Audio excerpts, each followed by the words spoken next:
Hey friends, who's hungry? This dump and go cowboy soup recipe requires no chopping and is ready in under 30 minutes.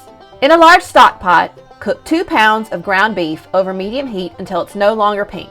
Be sure to break up the meat into bite-sized pieces as it cooks. Using a slotted spoon, remove the cooked ground beef from the pot and set aside. Drain the grease from the pot, then return the ground beef to the pot. Add one 12-ounce bag of frozen mixed vegetables and one 28-ounce bag of frozen hash browns with peppers and onions. This might also be called potatoes O'Brien. Stir and cook for 2 minutes.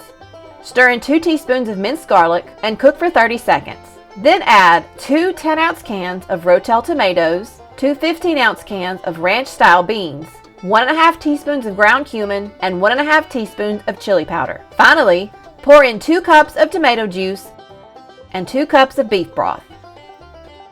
Bring the liquid to a boil, then reduce the heat to medium-low, cover, and cook for 15 minutes until the soup is heated through and the vegetables are tender. Season the soup with salt and pepper to your preference.